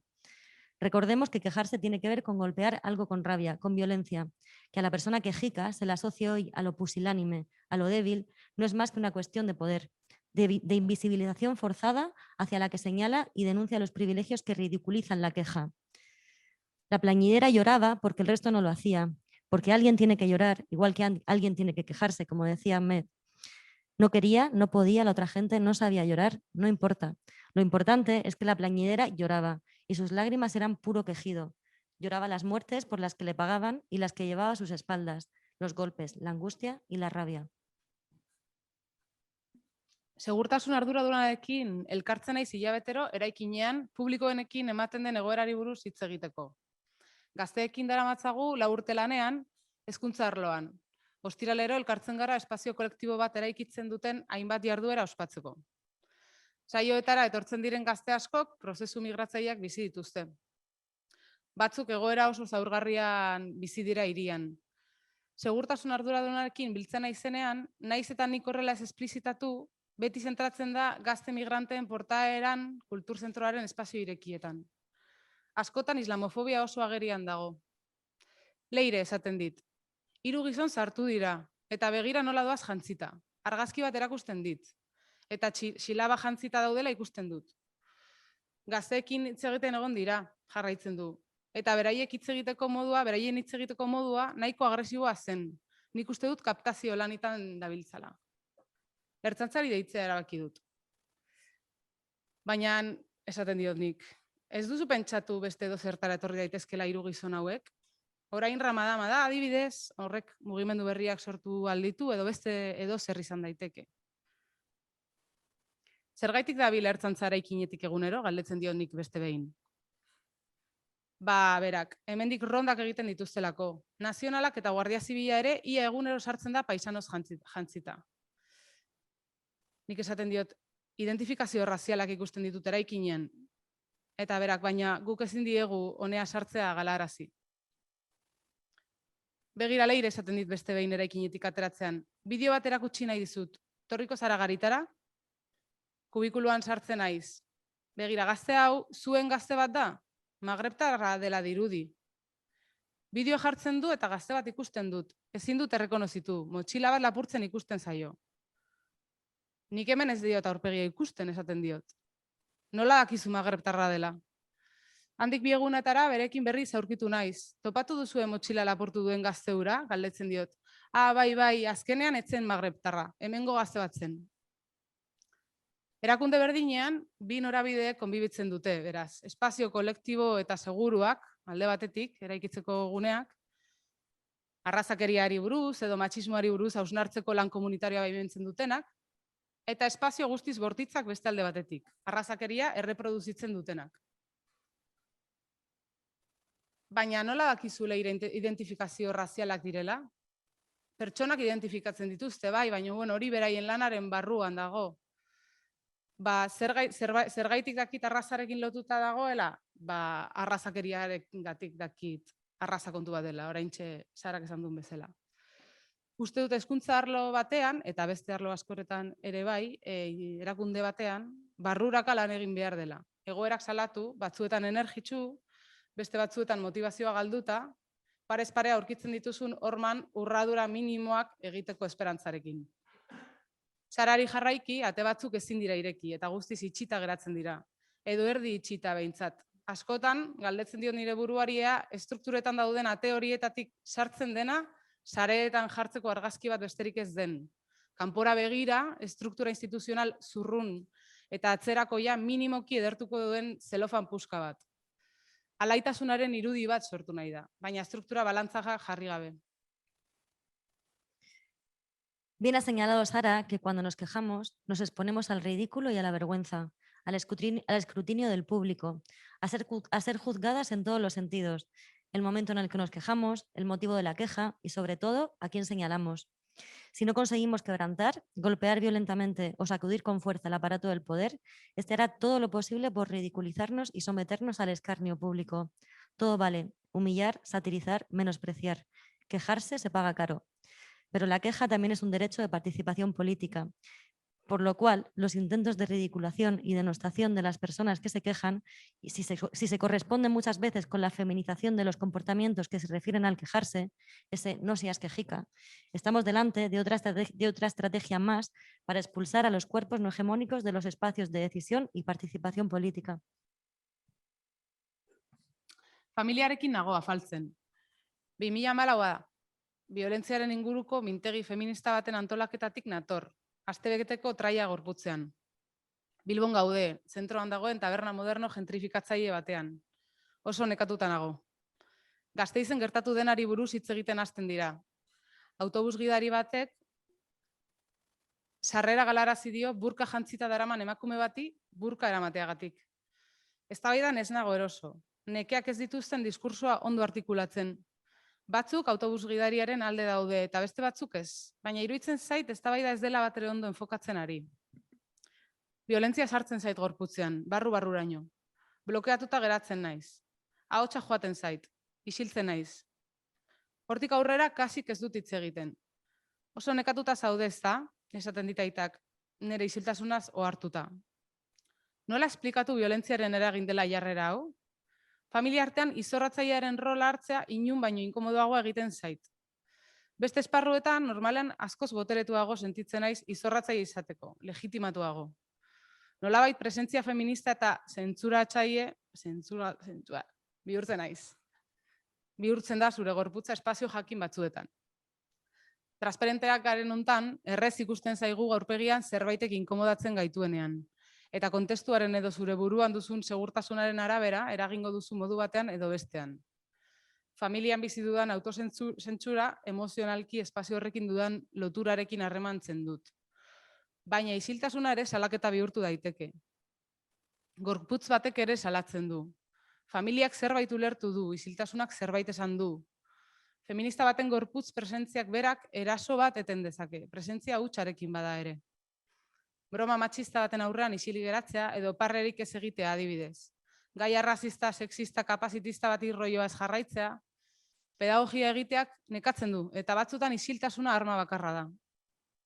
Agian hori ere pedagogia egitea izan daiteke, bihurtu daiteke isiltasuna pedagogia feminista? Kexaren performatibitatearen aurpegi bat izan daiteke isiltasuna? Alderantziz pentsatu dezakegu eta gure atea izan daiteke itxita mantentzen duguna. Heteropatriarkatuak inoiz zeharkatu beharrez duen ate hori, erabilera queer bat planteatu. Ay, qué malica estoy y qué poco me quejo. Esta es una frase que he escuchado a mujeres de mi alrededor toda la vida. Ay, qué malica estoy y qué poco me quejo. Pero en esa no queja asoma quizás la queja más contundente, la queja de no poder quejarse. Es una resistencia sutil pero llena de protesta, porque lo que se entrevé es la imposición de género mediante la cual las mujeres hacen sin hacer aspavientos de lo que hacen, sin denunciar el abuso que supone hacerlo, sin tener siquiera el derecho a expresar disconformidad, malestar, angustia. Es también una advertencia, un aviso. Anuncia que si se quejara, el sistema sobre el que se construye el bienestar de los otros, hacia los que lanza su no queja, se desmoronaría. Está expresando los límites del cuerpo, de su cuerpo, aquejado en silencio y de los ataques constantes al mismo. A veces, cuando necesito quejarme y no lo hago, mi cuerpo se llena de psoriasis. Se me escama el cuerpo porque es difícil vivir renunciando y omitir una queja es una renuncia. Sin embargo, mucha gente vive así y tiene la piel perfecta. En cierto sentido, doy gracias a mi cuerpo por hacerme tan visible lo irritante que es vivir dejando la rabia dentro. En las épocas en las que pasa, cada mañana sacudo y barro mis escamas. Esto hay que entenderlo en toda su literalidad. Cada mañana encuentro la cama llena de células muertas en forma de pequeñas escamas blancas, algo más densas que el polvo. Y cada mañana sacudo la cama y barro el suelo. Cada mañana me sacudo y me barro. Un poco de mi yo que se muere va directo todos los días al contenedor de reciclaje. Y en esa limpieza depuradora se produce algo más que la regeneración ultra rápida de mis células. Se produce el grito y me quejo. Moxin eta ni maitasunari buruz hitz egiten ari gara. Ostiraleko lantegian gaude itxaron une batean. 2018 urtea da eta abesti baten grabaketan murgildu gara taldearekin. Beste gazteak hortik dabiltza, beraien abesti zatia ensaiatzen edo beraien abesti zatia grabatzen. Egun hau iritsi aurretik askotan pasa zitzaidan burutik momentua. Ostiraleroko espazio hau arraza, klase, genero eta besterengandik zeharkatuta dagoen espazio bat da. Ni naiz europearra eta txuria. Eta beraiek dira bizitza duin baten bila muga izkutuan pasadutenak. Elkarrekin kexatzeari buruz hitz egin behar dugu. Subalternitatean gauden onartean aliantzak sortzeari buruz. Borroka identitarioan instalatuta dauden kexetatik atera eta espazioan hitzago bateruntz desplazatu ahal izateko. Egun hartan Moxinek bere maitasun istorio batzuk kontatu zizkidan. Eta zuk Leire, mutilaguna daukazu? Galdetu zidan gero. Ez erantzun nion, neskalaguna nuela boiera naizela. Hori nire herrialdean ilegala da, esan zidan. Ordu arte bildur arraro bat nion horrelako konbertsazioak aktibatzeari, eta gazteekin honi buruz hitz egitea ekiditen nuen. Epaitua izatearen beldur nintzen. Privilegiatua ni, oso materialki gainera, etxe bat daukat, beraiek ez, zubia azpian egin behar dulo. Baina dikotomia eta privilegioen konplexutik ateratzeko beharra dago. Bertan ataskatuta ezin dugu bizi. Horrelako elkarrizketak aktibatzea oso beharrezkoa egin zait. Espazio honi konplexutasuna eman eta intersekzionalitatetik pentsatu ahal izateko. Privilegioen arduran eta inkomodidadean ataskatuta bizi baino, privilegioan martxan jartzeko dispositiboak bilatu behar ditugula uste dut.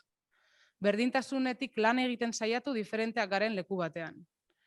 Elkarrekin subalternoak garela irudikatu, bakoitza beretik, baina horrek elkarrekin kexatzeko sekulako ahalmena duela sinisteko, kexaren bidez elkar aurkitzeko. La queja, pues, tiene muchas dimensiones. Está también el quejido del dolor físico, del pinzamiento, del calambre que provoca un estremecimiento que acaba en un pequeño o gran alarido, muchas veces acompañado de esta interjección, ay. Ese ay está lleno de significado y encarna todo aquello que el sistema neoliberal aborrece, la vulnerabilidad. La queja colectiva, política, organizada, es una reivindicación política también de la vulnerabilidad. La queja como dispositivo también de resistencia frente al capitalismo y a la máxima neoliberal del tú puedes. Quejarnos juntas, juntes, elkarrekin kexatu. Maximizar la potencialidad de la queja como herramienta política, desde los afectos, la rabia y los placeres compartidos. Hagamos placer también de la queja. Quejémonos de quien nos ridiculiza por quejicas.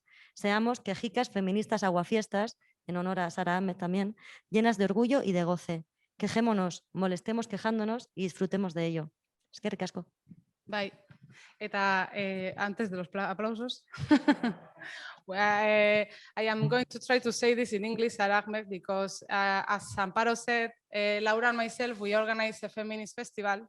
So we didn't want to go home without inviting you to Feminist Alia this year in November. We will email you, but just think it over, and we will invite you to present your book. Thank you so much. It was wonderful to listen to your complaint biographies. That's a real privilege to be able to listen and to hear complaints as embodied, articulate political statements to the small sounds of a body that's not at home in an institution or a family. So it was really, really helpful and useful for me to hear that. Thank you. Muchas gracias, merci, Laura y Leire. Y entonces, now, Sara, before letting our audience ask questions, maybe you would like to add something more to what Leire and Laura says, or would you prefer that we go straight ahead to the questions? This is to me. Yeah. Well, I would be very happy for us to pick up in the questions some of the ways in which what you said and what I've said connects. And I didn't really present this so much here, but a really big important part of the project I've done is to try and think of complaint not only as an organized political action, but often also as non-intentional, as the experience that you might have of just having had too much or enough. And one of the instances, for example, in the book is where a woman who attempted to get an informal complaint out, it gets sat on, and she's in a meeting and she gets another email from a professor who's harassing her, and she just goes, oh, you know, she just can't take it anymore. She makes that sound, and that sound alerts everyone to the fact that this is happening. And that is really, really strikes me. What's really interesting to me then is how when those little sounds, the sound of a body that is saying no, can become the occasion for institutionalized action. And it's quite interesting to think about how those spheres that might seem separate, a body making a small sound or a loud sound, and organized action can actually be part of the same sphere. And I think for me, a lot of what the potential of feminism is actually that it is often those small moments of refusal, of saying no, or of not saying yes, or being heard as saying yes, being heard as saying yes because you don't say loud enough. They can be part of a kind of political project. They can be organized as a feminist collective. So I think that'd be one thing I'd pick up on. But I'd be very happy to answer some questions. I think we have some time. Yeah. Or you also questions addressed to any of us, all three of us. Yeah, so I will tell, lo voy a decir en español también y luego en inglés. Entonces, podéis hacer las preguntas por el chat o también podéis hacer las preguntas levantando la mano, ¿no? Y hablando con la cámara, con el micrófono. Si vais a hacerlas hablando, o sea, por la cámara con el micrófono, os agradecemos si podéis decir al principio qué lengua vais a utilizar, ¿no? Para que puedan hacer las traductoras, y yo puedo ir reading out loud the question in the chat para que for Sara to listen to them. And first of all, Sara, I would like just to thank you in the name of our many members of our research group who have been very moved for your talk, and we are really grateful for the words and the lectures you are giving for organize our complaint and our rage as well. So I didn't want to forget to say that. So mientras la gente puede estar empezando a pensarse las preguntas, I'm going to read out loud one of the questions already in the chat. This is for you, Sara. I said, when it comes to making a complaint and the procedure required to attempt making a change is painful. For example, you might need to face the oppressor through mediation. Do you see options for change that don't require such an asymmetrical process? That is a good question. I think what I would partly want to start with is the importance of having procedures, the acknowledgement that procedures, formal procedures, partly exist because there are power relations that would make it very difficult, if not impossible, for somebody who's in a subordinate position institutionally to actually challenge somebody who has more power. So procedures, like all equality laws really, they're intended to actually give you an institutional mechanism to allow redress. But as we've been hearing, they often fail to do so. Procedures become kind of like the master's tools, and they can indeed be painful for lots of reasons. It can be that you're required to keep making the same complaint. To testify to a trauma can be re-traumatizing. It might be that the procedure is atomizing.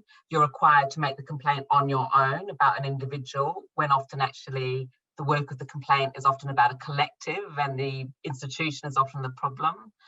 So there's many ways, or you might be required to go to mediation to meet the oppressor, as it were. And there are many instances where mediation is actually quite bad practice that I've included in my research.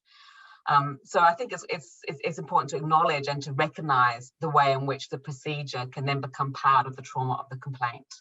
And I still think in a way, there's no way around it insofar as we need these formal mechanisms in hierarchical institutions.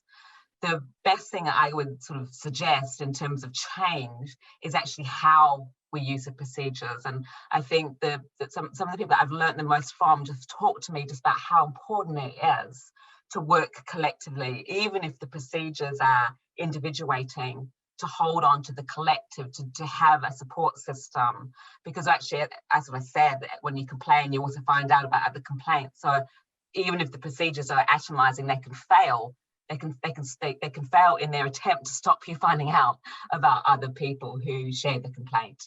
And it's the process of sharing the complaint, the work of it, the labor of it, even the pain of it, that we get more of a sense of a sense of justice, a sense of agency in attempting to redress a problem. So I really think that's what I would focus on. It's not so much whether we can suspend the procedures. I think they're there because of the power inequalities, but rather we don't let the procedures determine the nature of the work.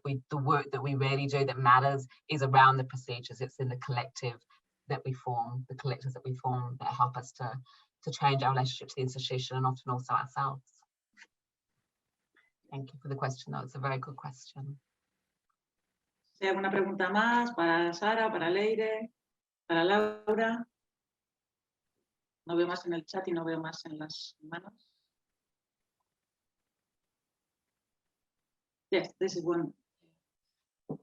Was there an instance where complaint stopped what was happening from happening? It is not the question, the need for action, but maybe there is a story when it just worked.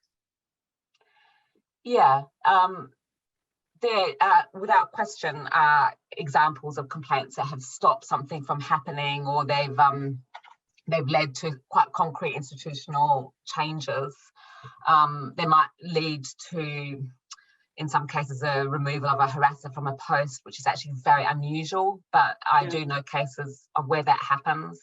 I think what's difficult, I think what complaint often shows is to stop something from happening is no simple matter.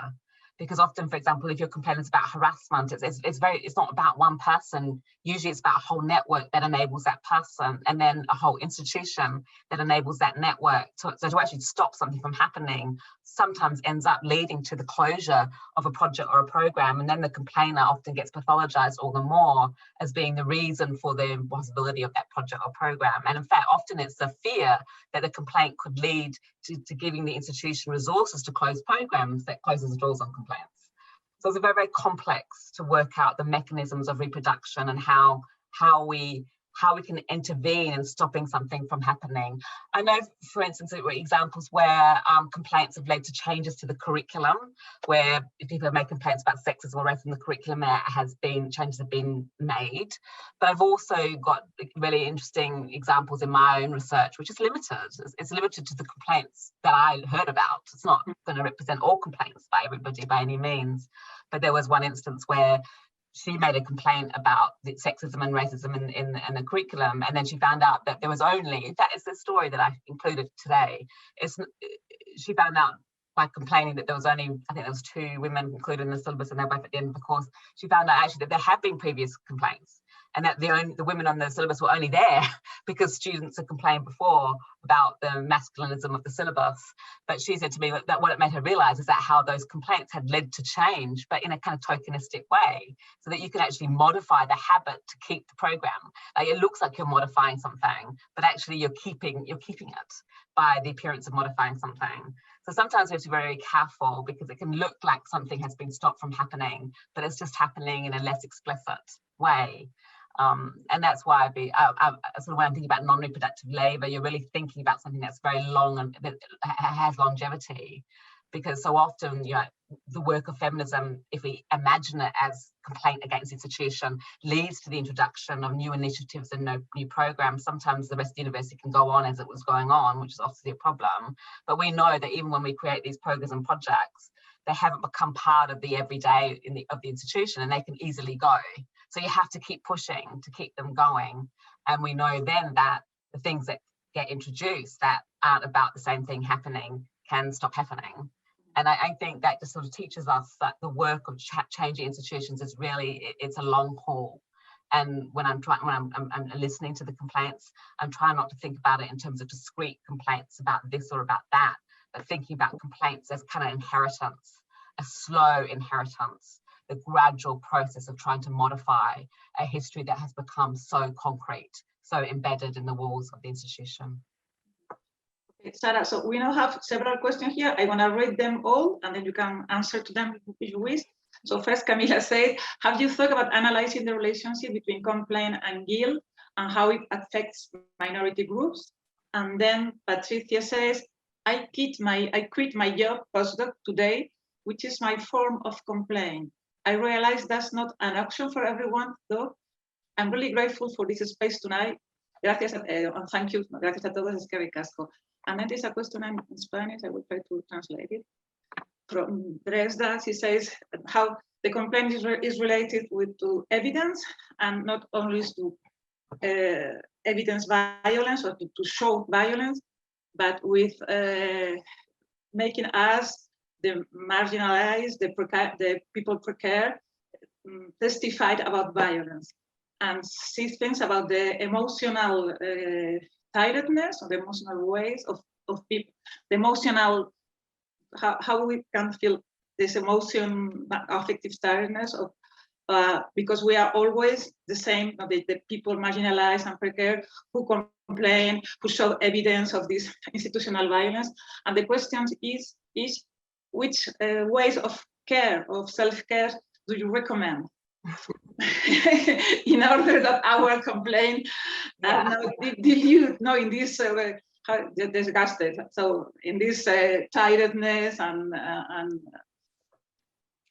this another one here, disgusted, was it just thank you for Svetlana, thank you for your answer to her previous question. So you have these three questions.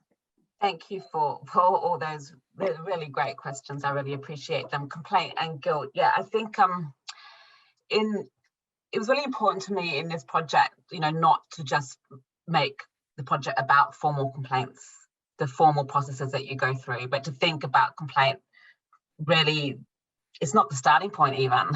To make a complaint, something has to have happened that you're complaining about. So complaints always take us back to something that has already happened. It's a way of going over what is not over. And a lot of the work of complaint is the work that you're doing before you even get to complaint. You're reaching it.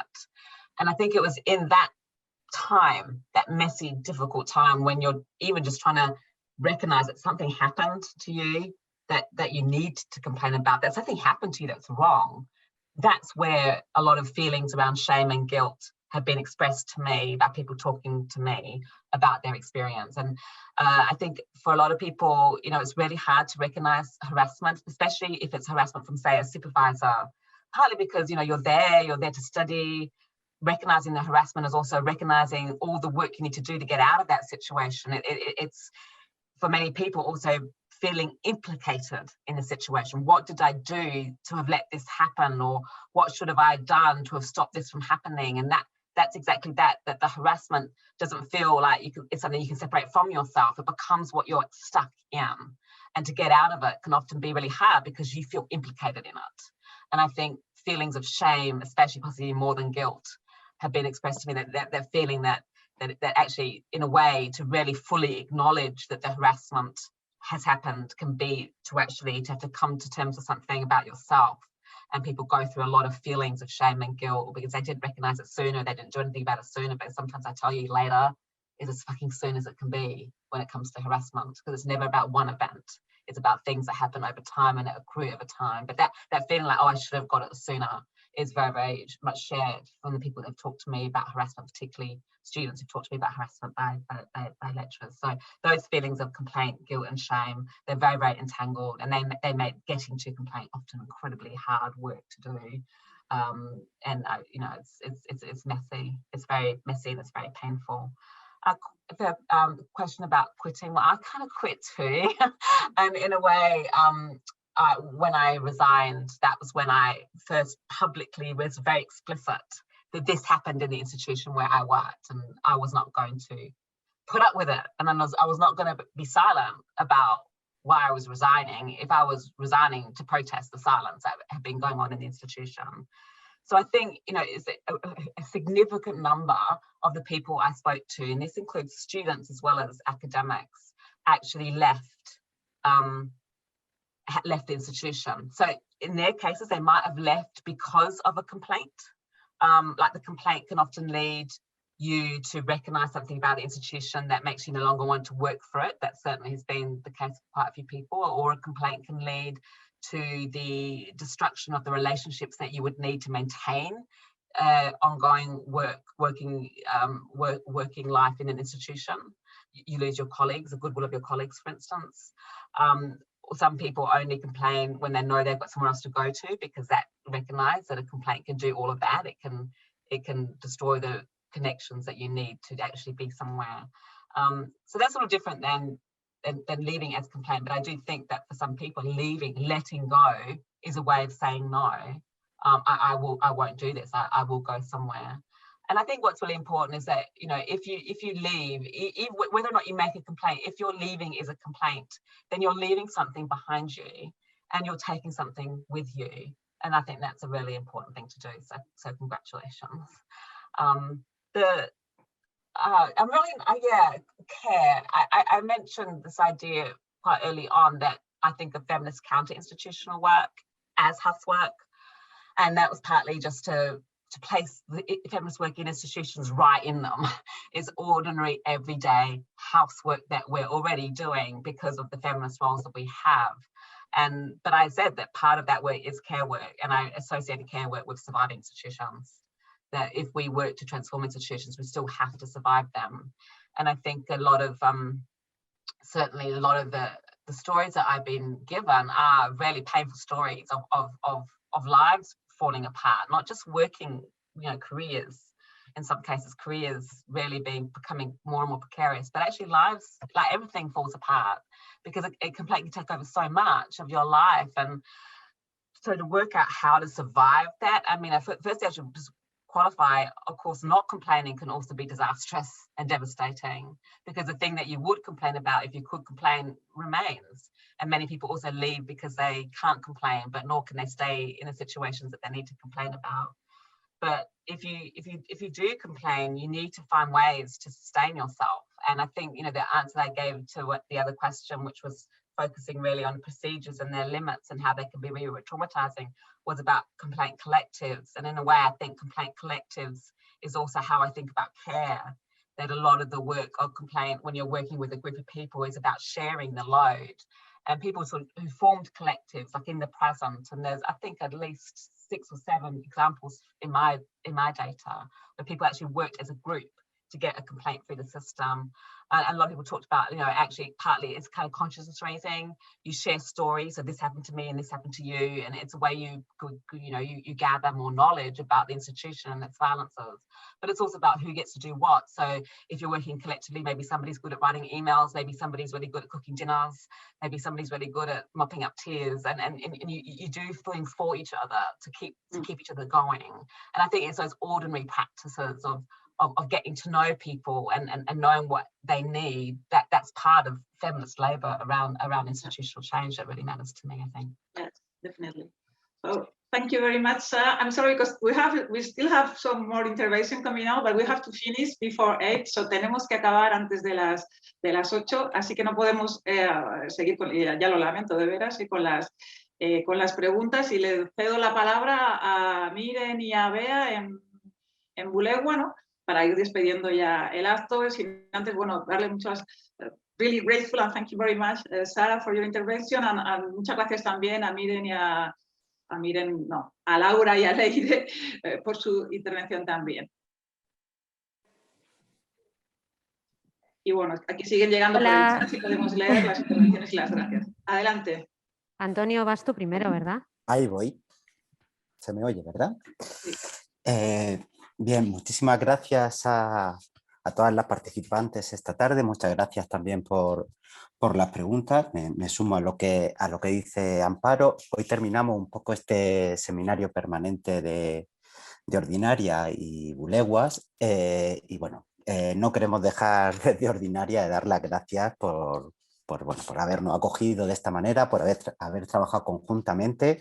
Muchas gracias también a todas las personas que han participado, que nos han compartido, que nos han permitido hacer eso que a Ordinarias nos gusta, que es encontrarnos, poder debatir, poder pensar sobre nuestros malestares, poder pensar sobre cómo desde el cotidiano tenemos problemas, pero también cómo desde lo cotidiano podemos de alguna manera reflexionar, pensar, encontrarnos y buscar soluciones y cosas que nos den esperanza. Desde Ordinarias esperamos que hayáis disfrutado tanto como nosotras y, por supuesto, esperamos poder seguir colaborando, encontrándonos. Esperamos ya que sin pantallas de por medio, con Bulegoas, con todas vosotras, y de alguna manera que podamos seguir pensando en colectivo sobre eso, cómo vivirla, cómo enfrentarla y de alguna manera cómo ayudarnos y generar estas redes de apoyo, de pensamiento y de reflexión colectiva.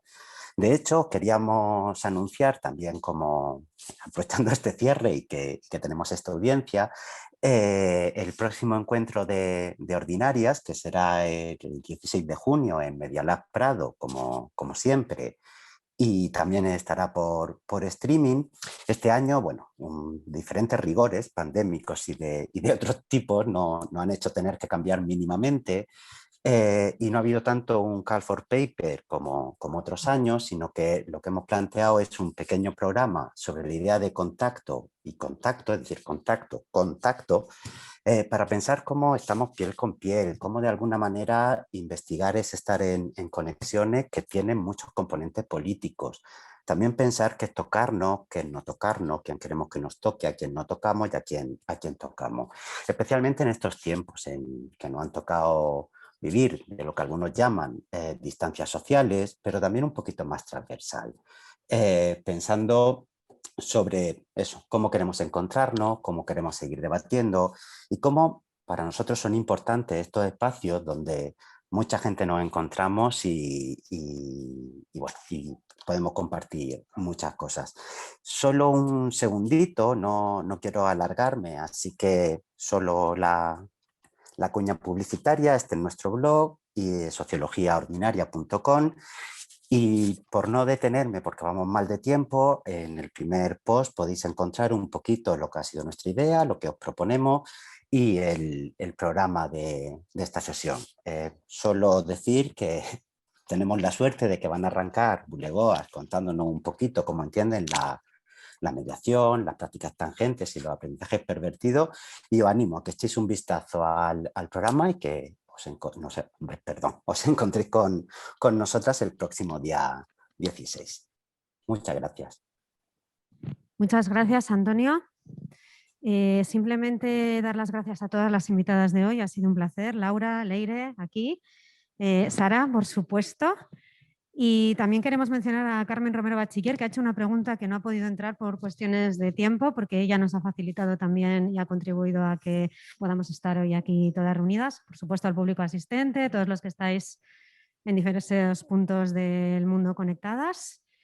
Y creo que no se me olvida a nadie. Bueno, sí, a alguien que no queríamos dejar de recordar, que es Sociología Ordinaria. Amparo, Antonio, Elena, hoy nos estamos dando las gracias constantemente, pero es verdad, ha sido un verdadero placer trabajar con vosotras y seguiremos haciéndolo. Eta amaitzeko, ja, aztu barik, beste aldean edo egon diezen Silvia eta Jabintzako lan eskerberoenak, hau posible egiteagatik.